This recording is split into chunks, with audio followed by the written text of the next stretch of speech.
बिस्मिल्लाहिर्रहमानिर्रहीम अस्सलाम वालेकुम। तो व्यूवर्स, नई वीडियो के साथ हाज़िर हुआ हूँ। आज हम बात करेंगे म्यूकिन सिरप के बारे में। व्यूवर्स, अगर आप मेरे चैनल पर नए आए हैं तो हमारे चैनल को लाजमी सब्सक्राइब कर दें और साथ लगे घंटी वाले ऑप्शन को लाजमी प्रेस कर दें। अगर आप मेरे चैनल पर पुराने हैं तो वीडियो को लाइक कर दें और अच्छा सा कमेंट्स शेयर कर दें।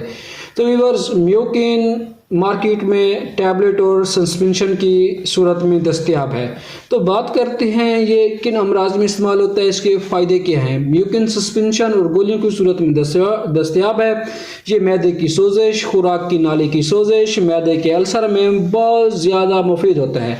अगर आप में से किसी को मैदे की सोजिश हो गई है या खुराक की नाली में सोजिश हो गया या मैदे के अल्सर हो गया तो आप इसको बिला किसी परेशानी के इस्तेमाल कर सकते हैं। इस्तेमाल करने का जो सही तरीका होता है, 2 से 1 चम्मच, 1 से 2 चम्मच खाने से 15 मिनट पहले या सोने से पहले इसको इस्तेमाल कर सकते हैं। सिरप तो आप पी जाएंगे, गोली को चबा कर इस्तेमाल करना होता है।